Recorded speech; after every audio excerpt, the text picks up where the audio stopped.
வணக்கம், இது உங்கள் தினக்கதிர்.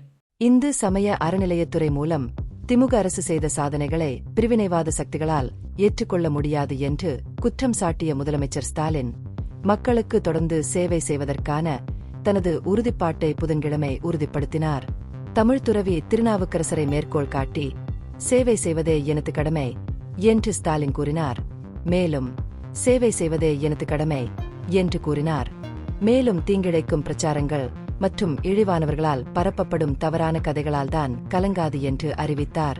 பக்தி என்ற போர்வையில் ஒளிந்திருப்பவர்களால் ஏதார்சி துறையால் ஏற்படும் நேர்மறையான மாற்றங்களை ஜீரணிக்க முடியவில்லை என்று ஸ்டாலின் குறிப்பிட்டார்.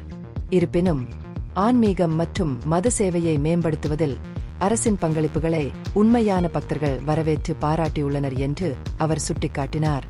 பொருளாதார ரீதியாக பின்தங்கிய தம்பதிகளுக்காக ஒரே நாளில் தமிழ்நாடு முழுவதும் நடத்தப்பட்ட 576 நிகழ்வுகளில் ஒன்றான சென்னையில் துறை ஏற்பாடு செய்திருந்த ஒரு கூட்டு திருமண விழாவில் அவர் பேசினார். ஒரு வார இதழில் சமீபத்தில் வெளியிடப்பட்ட ஒரு கார்ட்டூனை முதல்வர் குறிப்பிட்டார். அது தன்னையும் தனது அமைச்சரவை சகாக்களையும் எதிர்மறையாக சித்தரித்தது. இந்து மதத்திற்கு சாதகமாக தோன்ற அவர்கள் எடுத்த முயற்சிகளை கேலி செய்யும் வகையில் வந்த கார்ட்டூன் தன்னை சிரிக்க வைக்கவில்லை, மாறாக தன்னை பரிதாபப்பட வைத்தது என்று அவர் கூறினார். ஆன்மீகம் அதன் உண்மையான அக்கறையாக இருந்தால் அந்த துறையில் அரசாங்கத்தின் விரிவான பணிகளை அது ஒப்புக்கொண்டிருக்கும் என்று அவர் பத்திரிகையை விமர்சித்தார். இந்த கார்ட்டூன் சில குழுக்களால் நீண்டகாலமாக நடத்தப்பட்ட தீங்கிழைக்கும் செயல்களின் பிரதிபலிப்பாகும் என்றும், அத்தகைய விளக்கப்படங்கள் அவர்களின் வெறுப்புக்கான வழிகள் மட்டுமே என்றும் ஸ்டாலின் குற்றம் சாட்டினார்.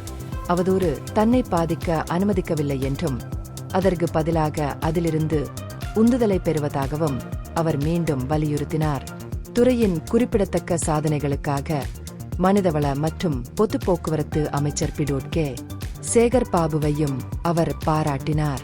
துறையின் முன்முயற்சிகளை எடுத்துரைத்த ஸ்டாலின், அதன் திட்டங்களின் கீழ் இதுவரை 2376 ஜோடிகள் திருமணம் செய்து கொண்டதாக கூறினார்.